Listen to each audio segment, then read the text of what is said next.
Hello বন্ধুরা, কেমন আছেন সবাই? আশা করি খুব ভালো আছেন। আমার সামনে যে ভার্সন 2 গাড়িটি রয়েছে, এই গাড়িটি চলেছে 12,000 কিলো।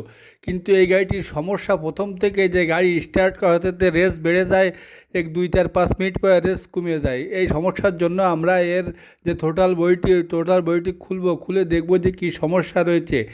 এই যে দেখেন বন্ধুরা, টোটাল বইটি খোলা হচ্ছে, কিন্তু যেটা খুলে দেখতে পেলাম সেটা তো চক্ষু চড়ক গাছ। এই যে দেখেন, টোটাল বডির সামনে যে অয়েল সিলটি থাকে সেটি গাড়িতে নাই।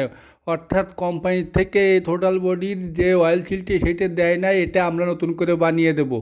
এটা দেখতে পাচ্ছেন আপনারা, যে এই যে টোটাল বডির অয়েল সিল যদি না থাকে তাহলে এখান থেকে হাওয়া মিস করে। এই জন্য গাড়িটি পিক আপ দিলে সমস্যা নাই, কিন্তু গাড়িটি প্রথমে ঠান্ডা অবস্থায় স্টার্ট করলে গাড়িটি রেস বেড়ে যায়, একটু গরম হলে রেসটি কমে যায়, ঠিক হয়ে যায় অ্যাকুরেটভাবে। এই জন্য আমরা এর এই যে অয়েল সিলটি আমরা বানিয়ে দেবো। ভিডিওটি ভালো লাগলে চ্যানেলটিকে সাবস্ক্রাইব ও ফলো দিয়ে রাখবেন এবং অন্যকে তার সুযোগ করে দেবেন।